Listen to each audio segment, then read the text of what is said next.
And so thank you. And a lot of people were asking me just now, does it matter to come out on the streets? Does it matter to protest? Absolutely. This administration needs to know that we are watching very carefully what they are doing, that we care about our rights. And so when people say to me, how do I get other people out to join me in the streets? You have to let them know it is about standing up for all of our rights, but it's also about giving Mohsen Madawi and other people like him the understanding that we are standing with him. Do you know how lonely it is to be captured off the streets by people in masks and hoods in unmarked cars? And they wonder, is anyone thinking about me? And the answer is absolutely. And that's what it means that you're out here, that you are indicating to Americans, but also to him and his team that you care. So thank you so much for being out here. So look, this is what I know. There is nothing more important than a man's liberty. Nothing. And that is why his story and the stories of others like him have captivated this nation. It's the reason why so many people, even those who voted for this president, have said, we do not approve of what you are doing around immigration. We do not approve of how you are treating people with green cards. So we have to continue to elevate these stories. So you know this, but I just want to lay it out for you. People right now in our country are being disappeared by this administration. Children with cancer are being shipped off illegally. Babies. Students are being harassed and detained and intimidated and threatened. Why? Because they exercised free speech rights and the right to assemble.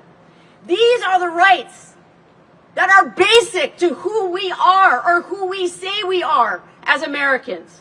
What is happening right now in our name is unjust and outrageous.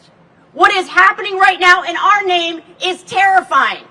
And what is happening right now in our name is against everything we say that we stand for as Americans. And it's so important to be out here in front of the State Department. Marco Rubio, stand up for due process. Stand up for the Constitution. If you believe in freedom as you say you do, then prove it.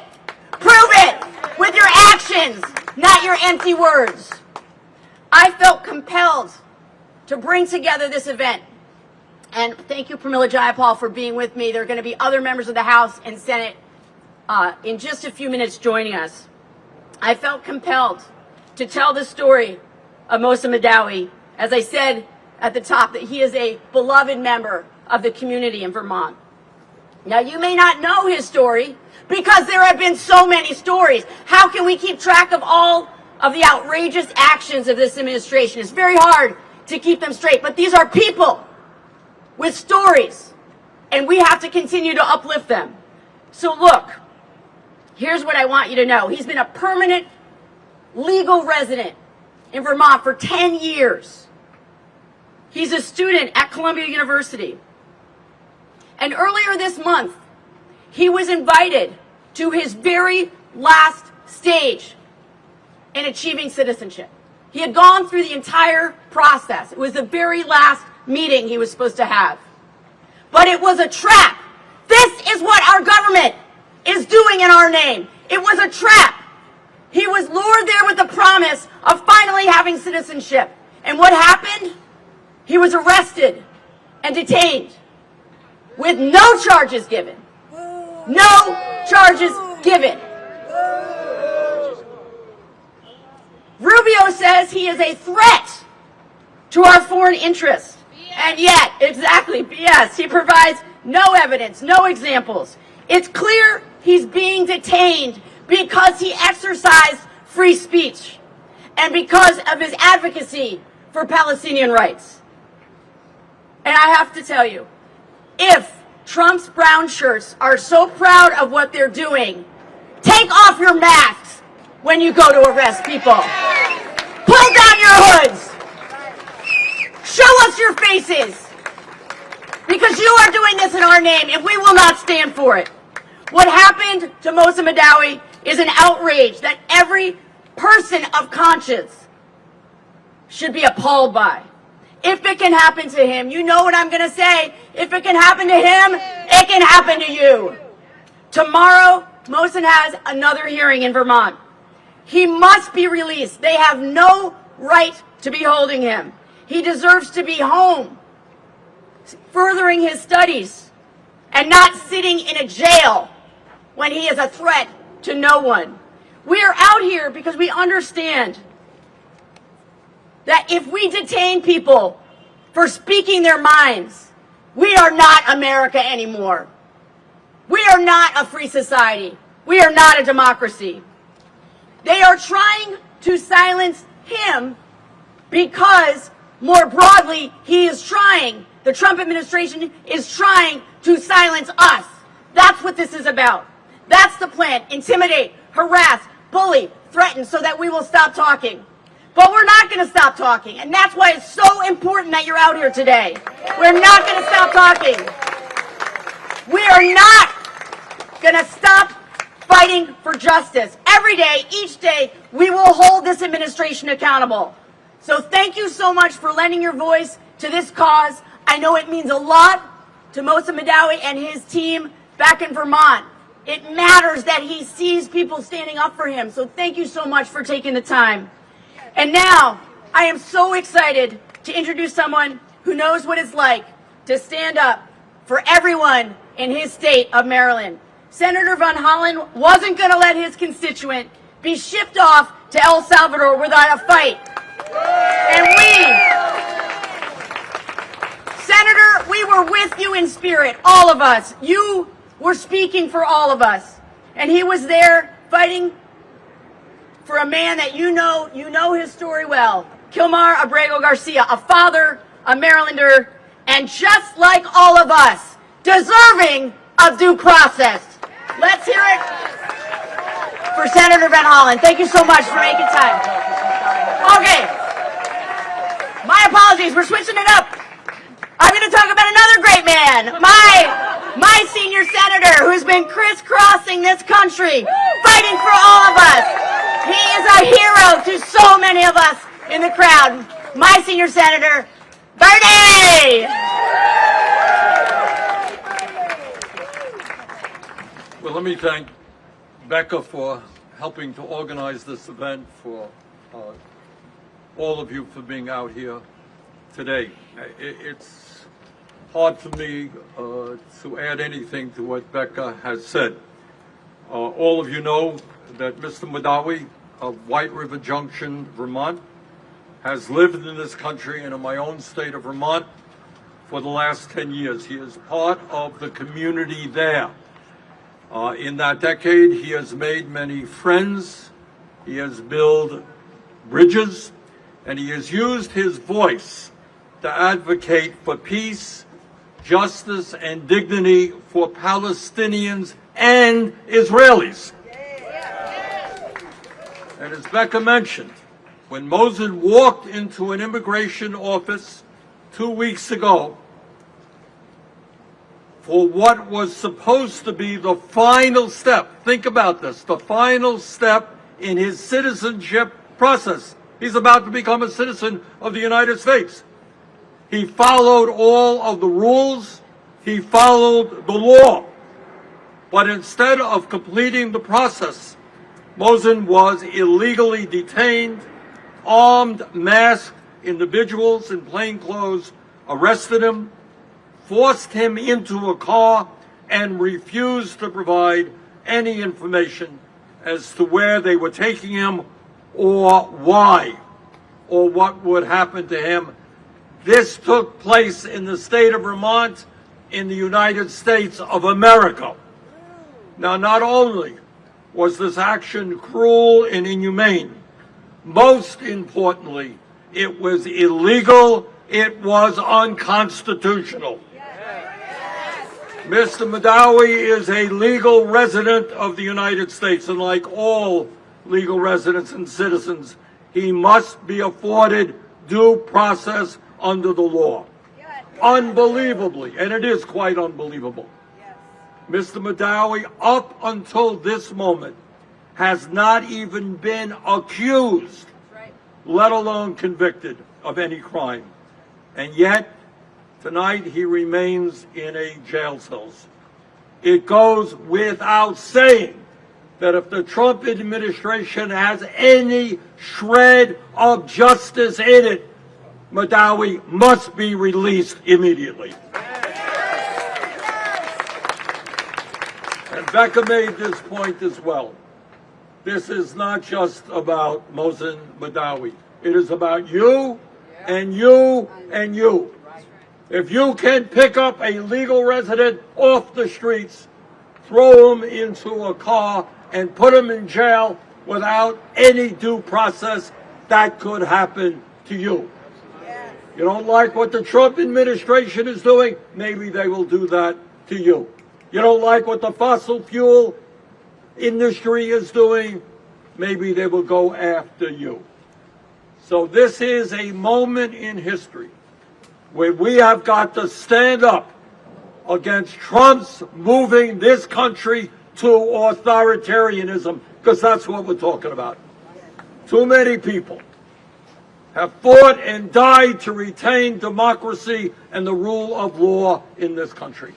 And we will not allow Trump to trample on what those people fought and died for. Thank you very much.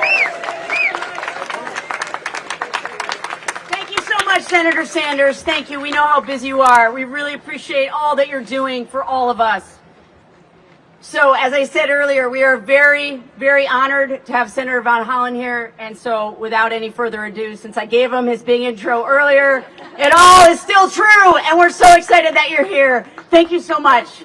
Thank you. Thank you. Thank you, Becca. Thank you, Congresswoman Ballant. Thank you to the Vermont delegation. Thank you to my colleagues. Thank you to all of the patriots gathered here to stand up for our Constitution. Are we going to do that? Yes. To stand up for due process. Are we going to do that? Yes. And to stand up for the First Amendment of the United States. Are we going to do that? Yes. So I want to thank all of you gathered here. Yes, to stand up for the rights of Mohsen Madawi. Also to stand up for the rights of Mahmoud Khalil. Also to stand up for the rights of Rumeza Ozturk. Yes. And to stand up for the rights of all the students who were illegally abducted from their neighborhoods, from the streets, by the U.S. government, by the Trump administration. That should not happen in the United States of America. In the case of Mahmoud Khalil, we saw him snatched from his family, his wife, a United States citizen. His wife just delivered a baby while he was in detention in Louisiana. In the case of Ms. Ozturk, you've probably seen the videos. Fulbright student at Tufts University. People come up to her, so people with masks on, and just take her off the streets. An illegal abduction. She's also in Louisiana right now. And of course, the case of Mohsen Madawi, who was going through the process of taking his citizenship test and being confirmed as a United States citizen. He understands we have a Constitution. I will tell you, I don't think Secretary Rubio could pass a citizenship test today. And I want them to hear that on the 7th floor. You know, Senator Rubio used to take to the Senate floor all the time. He used to talk about an American foreign policy based on promoting democracy, based on human rights, based on freedom of religion, based on freedom of speech around the world. And now, as Secretary of State, he is trashing freedom of speech right here at home. You know, I grew up in a Foreign Service family. I was proud to be from a family that represented the United States overseas. We are far from perfect. We have a lot of work to do to live up to the principles that we stand for overseas. But one of the things we do is we work to stand up as a beacon for human rights and freedom of speech. At least we used to.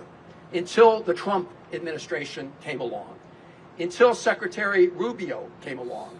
So instead of promoting freedom of speech overseas, he is ripping up the First Amendment of the Constitution here at home. That is shameful. That is shameful, and the American people should not stand for it, because it's absolutely true. If you rip up the Constitution for one man or one woman or one person in the United States, you threaten First Amendment rights for everybody in the United States of America. Now, Secretary Rubio has dug back into a McCarthy-era statute from what was called the McCarran-Walter Act at the height of the McCarthy era, to say that these students represent a threat to the foreign policy of the United States of America.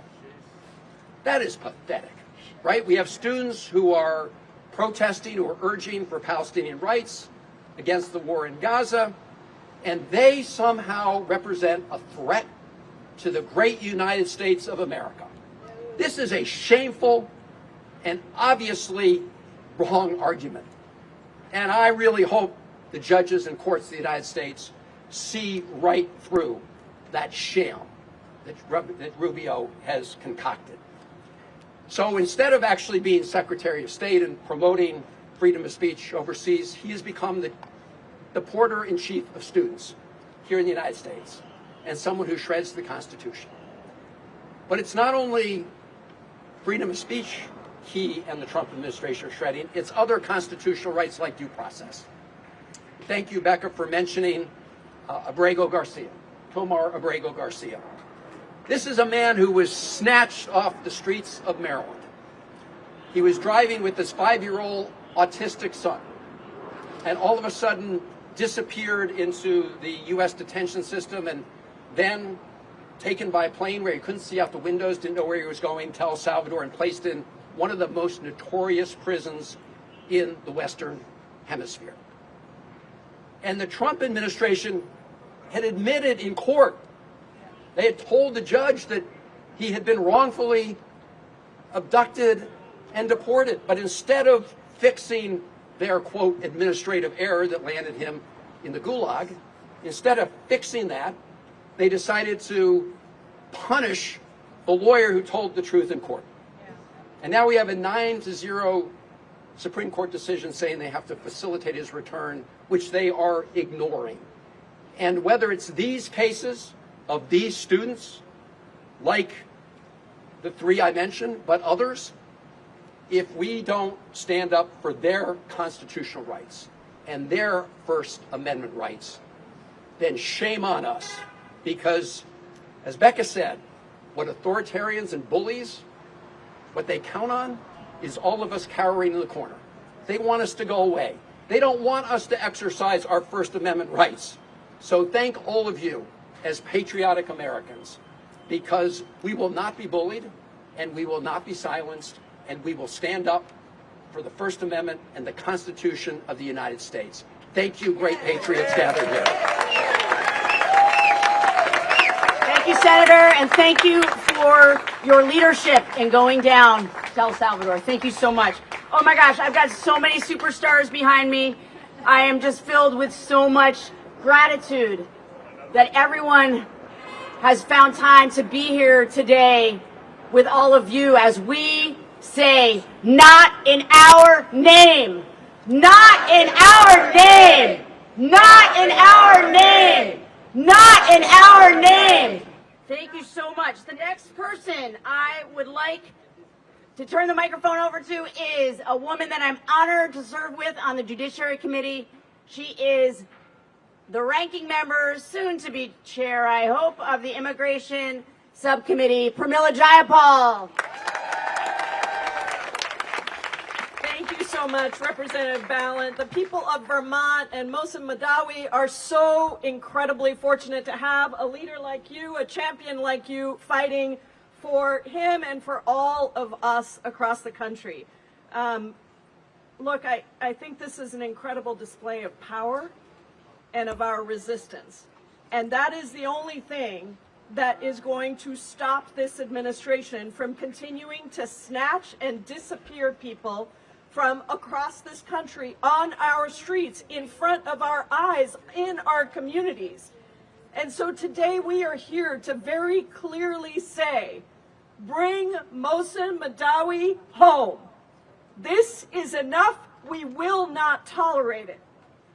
You've heard his story, and I say this now not only as ranking member of the Immigration Subcommittee, but one of just 19 members of Congress who are actually naturalized citizens myself. And I know what that citizenship interview meant to me. And I know that when Mohsen Madawi went through the entire legal process to apply for citizenship as a legal permanent resident, the joy he must have felt when he walked into what he thought was going to be a citizenship interview, and the cruelty of using a citizenship interview to lure him in so that he could be snatched and disappeared and detained.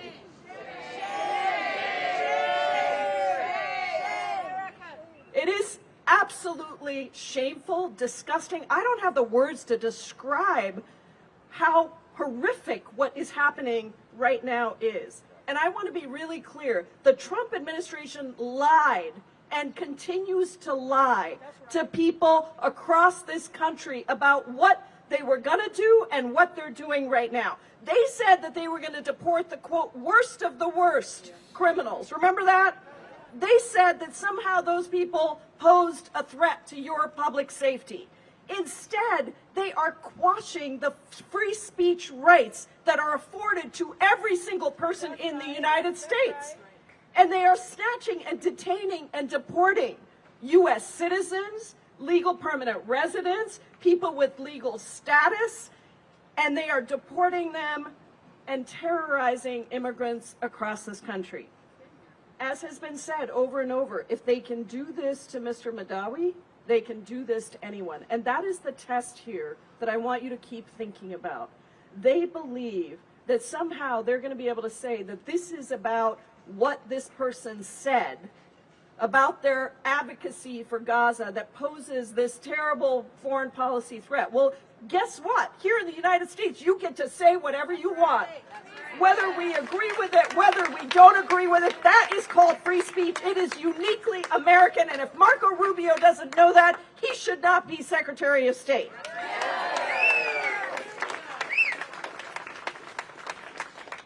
And this isn't just about any one group of people. Just understand that. Just this week, 3 U.S. citizen children were deported, including one who is in the middle of receiving cancer treatment. How insane is that? With zero due process. Zero due process. And even when the courts tell the administration to return Kilmar Abrego Garcia, or to make sure that we are not deporting Venezuelans to foreign gulags with absolutely no due process, this administration is not listening to the courts. And so in these moments when authoritarians and dictators try to steal our speech, try to steal our rights, the only thing that works is the people standing up to that. And so today, as I lose my voice for my 5th rally of the day, we are here to demand Mohsen Madawi's release. We refuse to be complicit in these violations of our First Amendment rights, of our Constitution, and perhaps equally important, of our conscience. This is about all of us. And it is the playbook of authoritarians and dictators, and every single American has to be fighting against this. So, Marco Rubio, Donald Trump, all of those who want to destroy American freedom, we will not let you do that. No matter how little our voice is, we're still going to speak up and fight back and demand justice. Thank you all for Mohsen, for Mahmoud, for Kilmar, for Ramesa, for the children, for the families, for our communities, because we know that immigrants make us better. And as Mohsen himself said today from the detention center, an injustice against one is an injustice against all. Thank you all so much.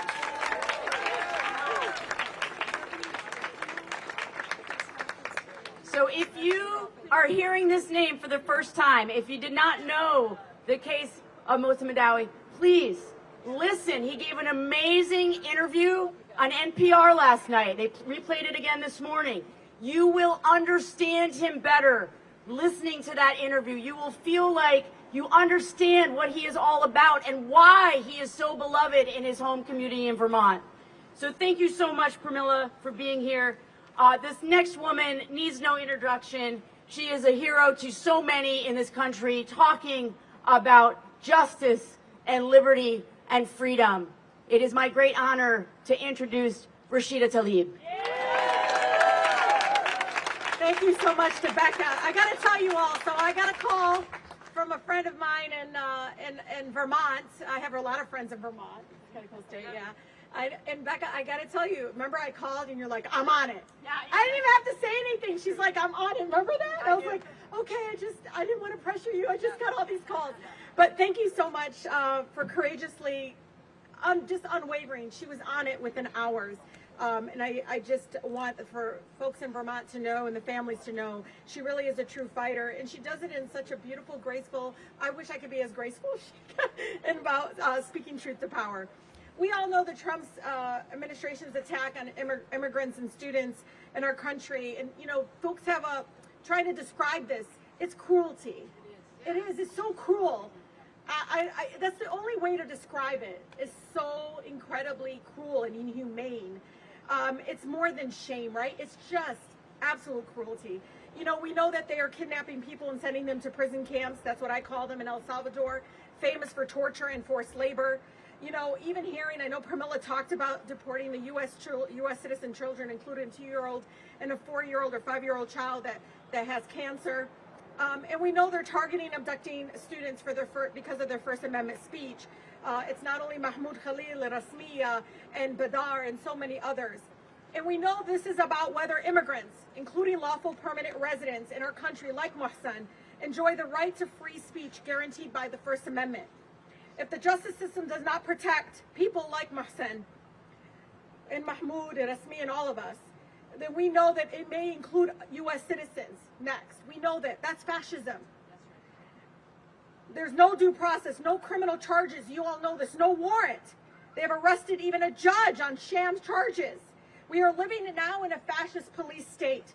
No, people don't want to say it, but you got to claim it. That's exactly. And it's hard to believe we're only on week 13. Only on week 13. They are openly defying a Supreme Court order. You know, I saw somebody had a sign, it's time to impeach the president for his abuse of power. That's absolutely true. It's time to resist fascism at all fronts. We have to, at all fronts. You know, Mahmoud was kidnapped, like the senator said, from his home, and disappeared, legally disappeared, and put into detention facility thousands and thousands of miles away from his wife, a Michigander. And you know, as their newborn son, and hearing her talk about this, I just can't imagine what she's going through. Again, the cruelty. You know, my son was lured into, and you're just already high anxiety, you guys, when you go in for that citizenship interview. You know, as a former immigration attorney, I remember my folks, they had to memorize 100 questions, go in there, and it's so hard, and it's overwhelming and intimidating. You know, he's been a legal permanent resident for 10 years in our country. You know, a person that has roots in Vermont. And to me, they are political prisoners. And we are demanding that they be released today. And I want to be clear, and I've said this to my residents, and they understand when I say this. The rights of Mohsen are our rights. When they trample on his due process, they're trampling on our due process. Those are our constitutional rights. It's not just Mohsen, it's ours. So when they're doing it to him, don't ever hesitate that it couldn't be us next. We're already seeing it. You know, dissent in our country is a fundamental American value. Look, I grew up in the most beautiful, blackest city in the country. We always spoke truth to power, even when it was unpopular.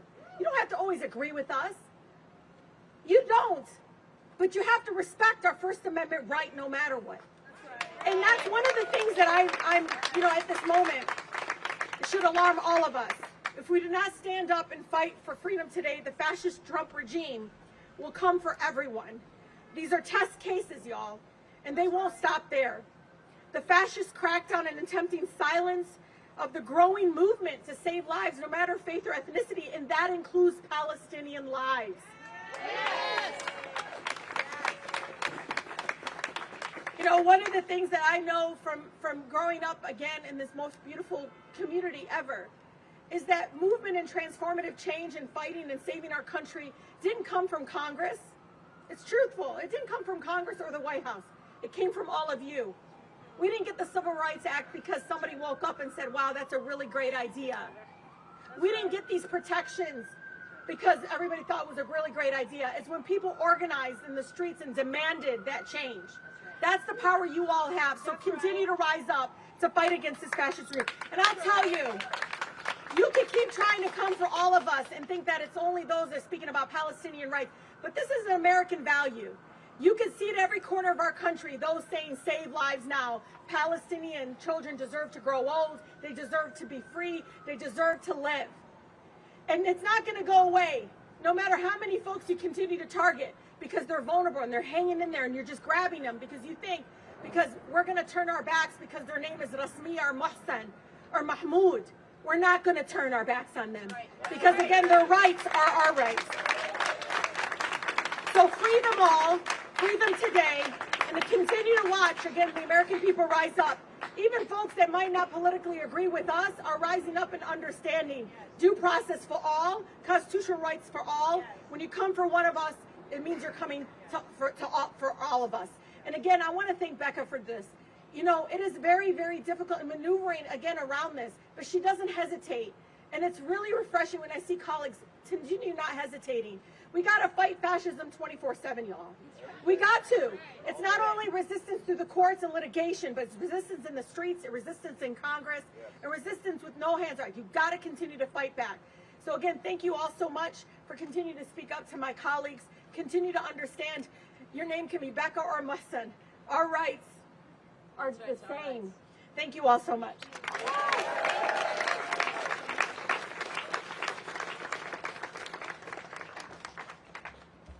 So I wanted to just take a moment to just highlight, as I said, he gave an amazing interview last night, and I wanted to just read one part because it really speaks to what we're all talking about today. He said, I grew up in a refugee camp in the occupied West Bank. Before coming to the United States, freedom was just a concept. But the real experience of it, freedom of movement, to travel among 50 states, freedom to breathe the breeze of the ocean and to feel your toes in the sand. This is the first place I have experienced this. That is a man who loves the freedom that he has in this country. That is a man who is willing to stand up for the Constitution. This is a man that we want as a citizen of the United States.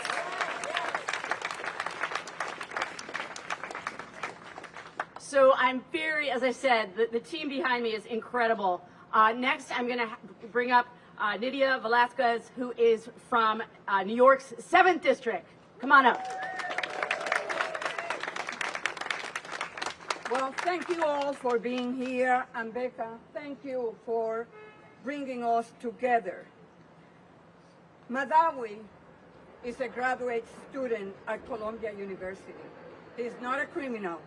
He's a student activist. I was a student activist.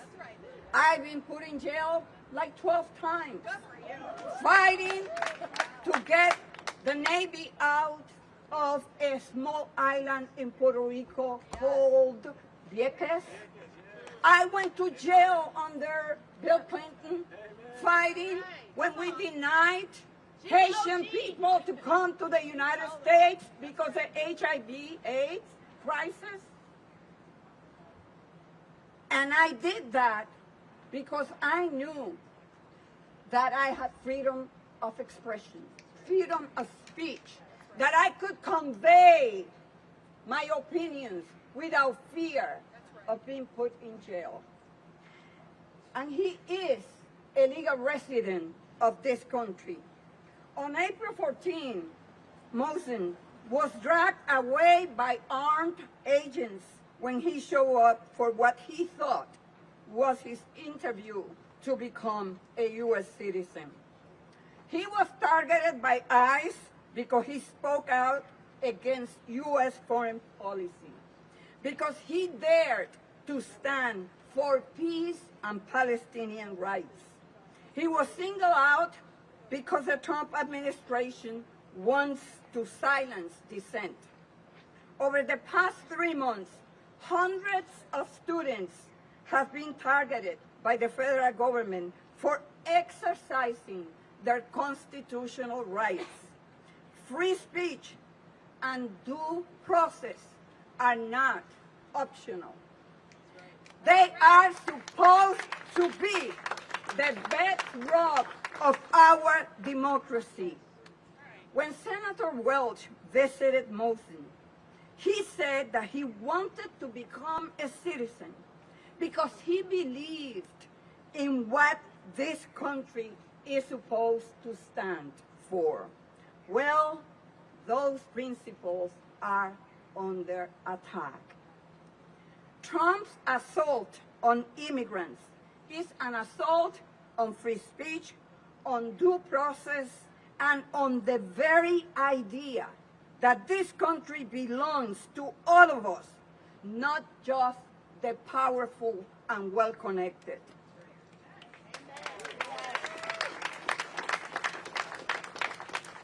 If they can do this to someone like Mohsen, they can do it to anyone. Who will be next? Legal residents? Undocumented? Citizens? U.S. citizens? Members of the press? For expressing their opinion on foreign policy? In just 100 days, the Trump administration has launched an all-out assault on due process, and they are only getting bolder. That is why we have to speak out, because if we don't push back now, it won't stop with immigrants. No one's rights in this country, including freedom of speech, will be safe. We are outside the State Department to tell Secretary Rubio, we are not going to back down. That's right. Shame on you, Mr. Rubio. When you talk about human rights around the world, what about the human right of a little child, 4 years old, stricken with cancer, sent to Honduras? Shame on you, Mr. Rubio. Let me just say this. We are here today, and we will be here next week. That's right. We will take on the streets until Mohsen is free. And we are going to fight until every student, every activist, every immigrant knows they have the right to speak, to live, and to belong without fear. Thank you.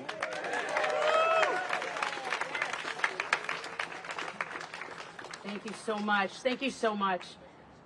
I thought it would be important for me to read from a statement that I got directly from Mohsen Madawi through his attorneys. And they know that we're doing this, and there's a live stream happening, and I'm hoping folks back in Vermont are watching. And so this is what he wanted me to read to all of you. He said, I don't want people to lose hope. Stay positive and believe in the inevitability of justice. This hearing, the hearing that he's having tomorrow, he said, this hearing is part of our system of democracy. It prevents a tyrant from having unchecked power. That's right. He said, I am in prison, but I am not imprisoned. A system of democracy guarantees freedom of speech, and speaking of Palestine does not only qualify as freedom of speech, but it is also about our humanity. He said, keep the hope alive. I will see you under the sun.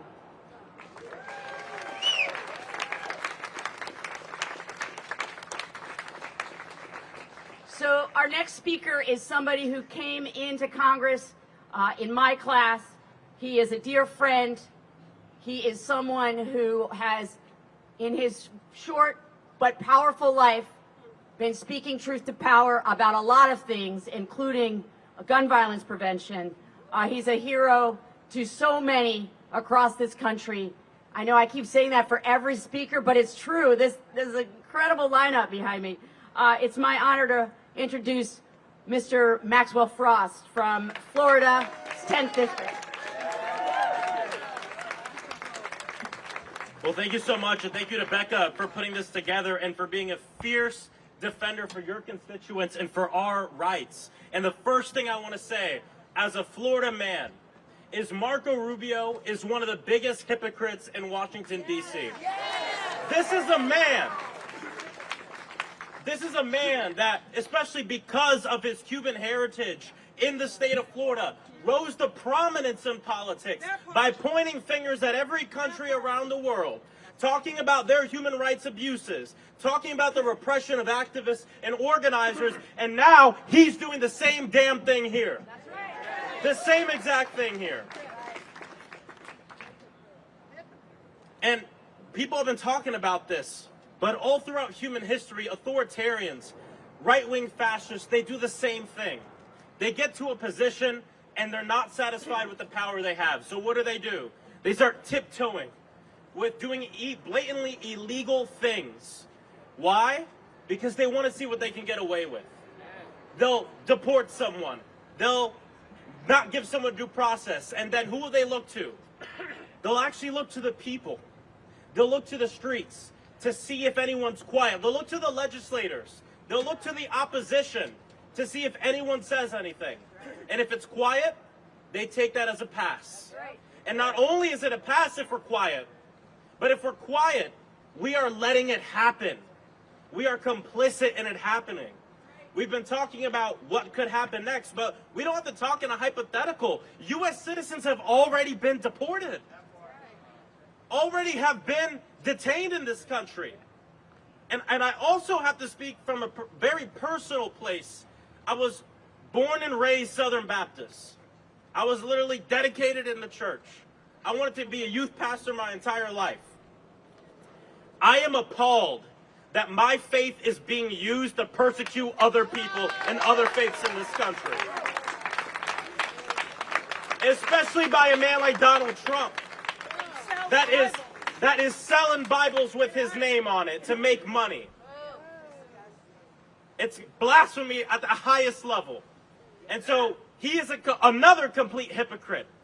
The other thing I want to say is I want to talk a little bit about some people in my own party who want us to believe that there's two different stories going on right now.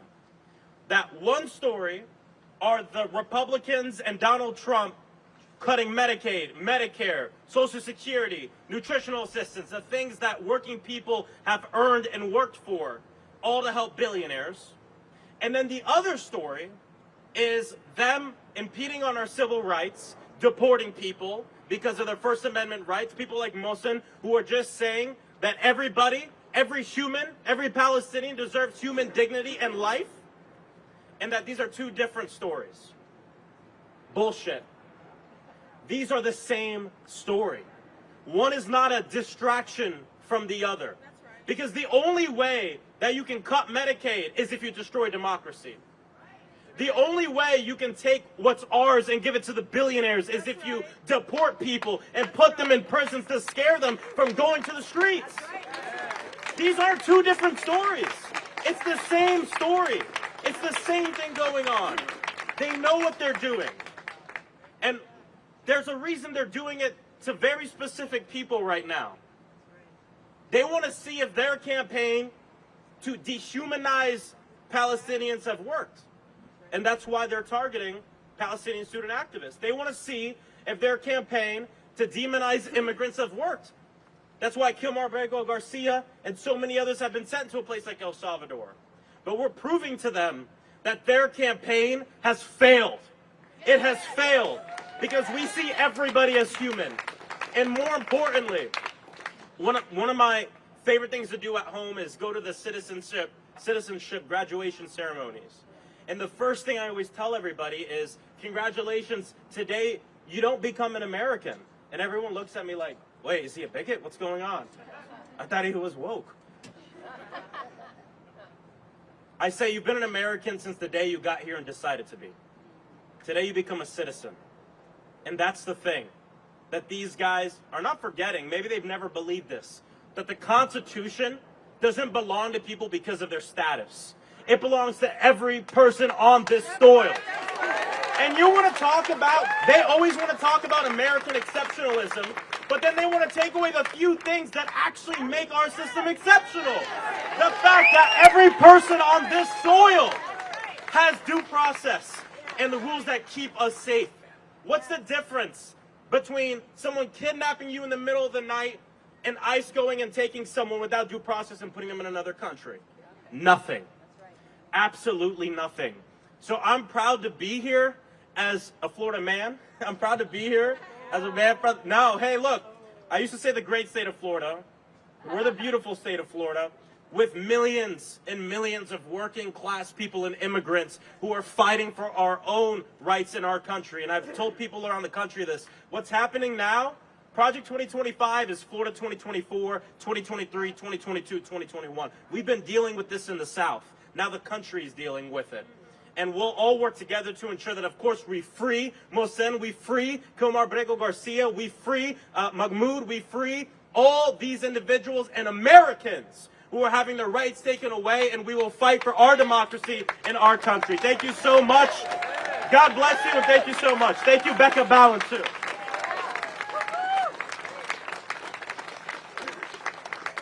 Oh, I'm so proud to serve with Max Frost. What an inspiring, rousing speaker you are. All right, so you know when you have those moments where you feel like, oh, am I actually living a dream? This next moment is one of those moments, because Ayanna Pressley is someone I got to know when she was running for Congress. She came up to Vermont to speak at an event that I was at, and I thought to myself, oh, I want that woman in Congress. And she has only increased in esteem in my eyes, and it's surreal for me to be able to be here with you and be able to introduce you as my colleague, Ayanna Pressley.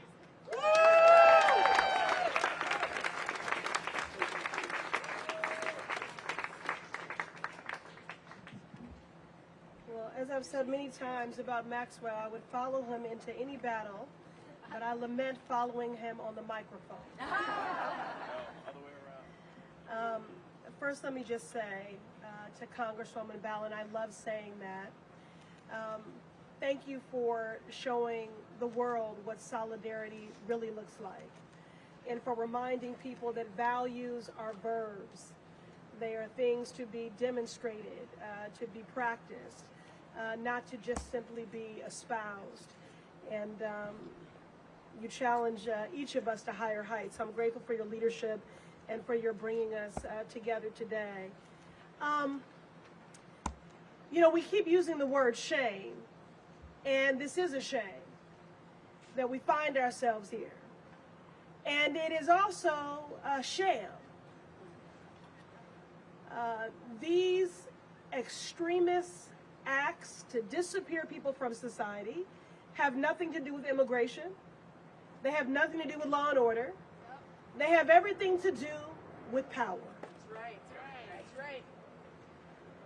And Donald Trump is abusing power. And that is what dictators do.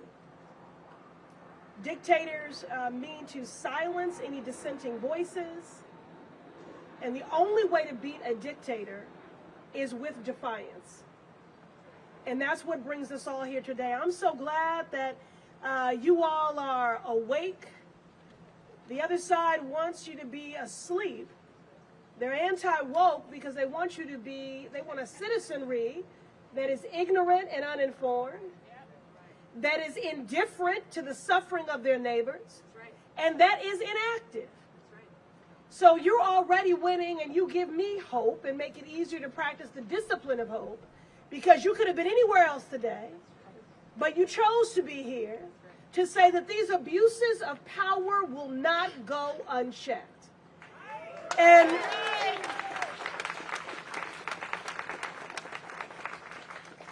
I know that I am speaking to the choir as I go to refer to my notes and enumerate these facts, but I preach to the choir for one reason, because I need the choir to sing. When you leave here, I need you to sing about these injustices. I need you to sing about the fact that this is not about whether or not we can weather the next 4 years, that this is about shaping the next 100. I need you to sing about the fact that this is the moment and the opportunity to be better ancestors than descendants. Who is Mohsen? Mohsen was raised in a Palestinian refugee camp in the occupied West Bank.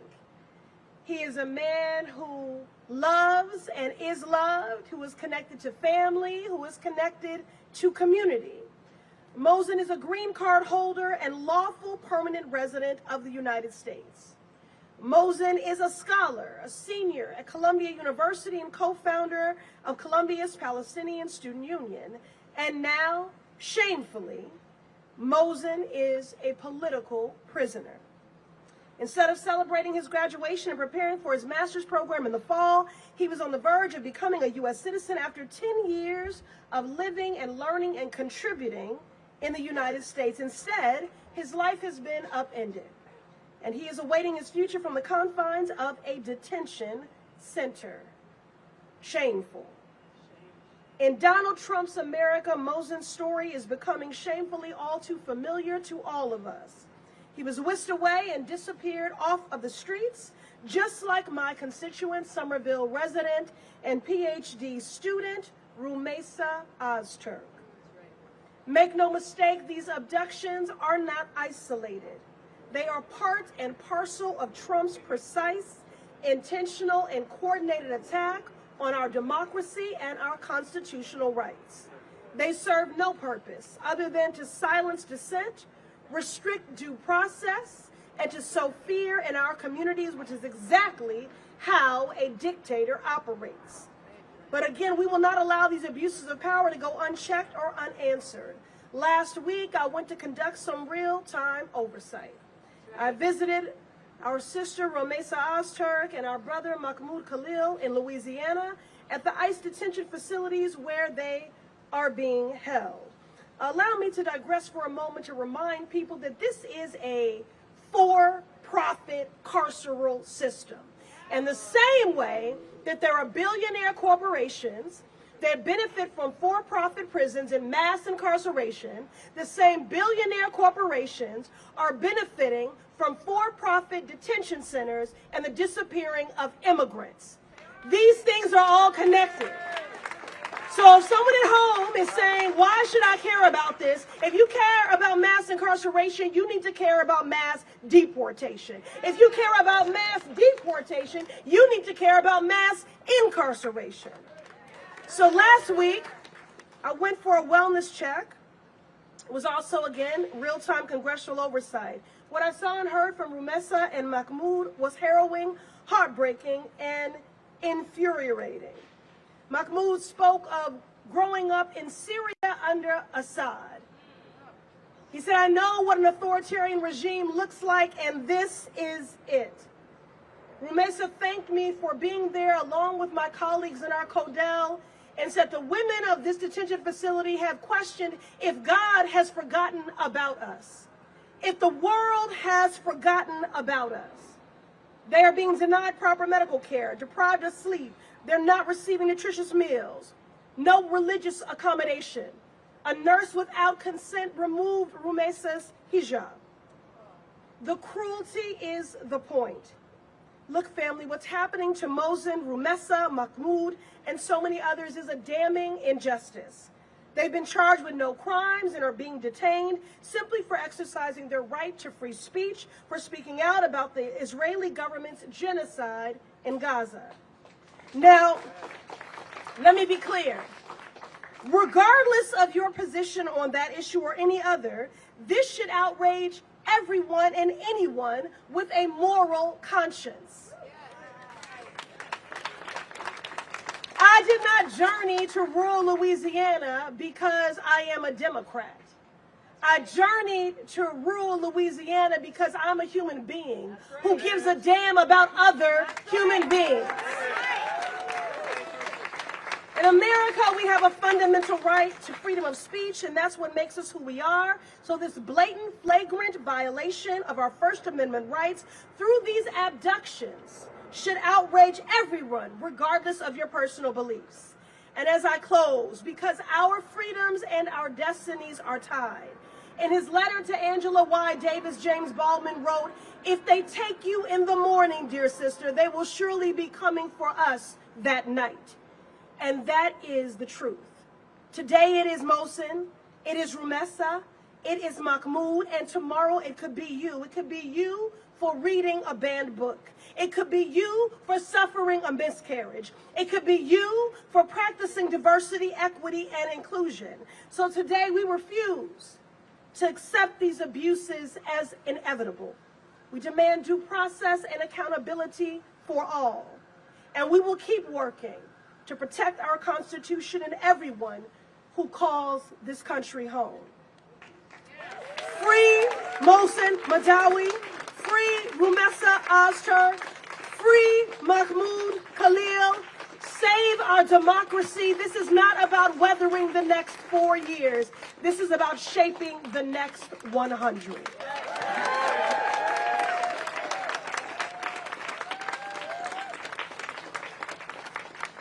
I've been told I have to pull the mic down or else nobody can see me because I'm so short. So, Tiny but mighty. tiny but mighty, exactly. I just wanted to give a shout out. My other senator, Senator Welch, was here earlier. He needed to go back to vote, but he did go see Mohsen Madawi, and he cares so deeply about this cause. And I just want all the Vermonters to know that Peter Welch was here. He is standing in solidarity with us. He just needed to go do his constitutional duty as well to go vote. So that's right. That's right. So we are so excited because the class that just came into Congress has brought with them this incredible sense of energy and justice. And this next speaker, Maxine Dexter, who represents Oregon's 3rd, she is someone who has been out in front, and she brings the best of Oregon here to D.C. to represent all the people back home that care so deeply about human rights. Thank you so much, Maxine. Take it away, but now we have to move it back up. All right.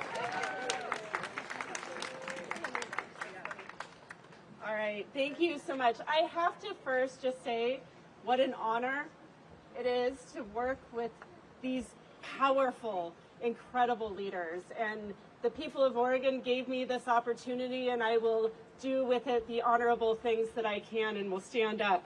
My name is Maxine Dexter. I am a mother. I have an 18-year-old and a 21-year-old who are both on college campuses, and they are frightened with their friends right now. I am also the proud representative for Oregon's 3rd Congressional District, which represents 82% of Portland, Oregon, and we know that Portland does not back down when our rights are at stake. I'm also a critical care physician.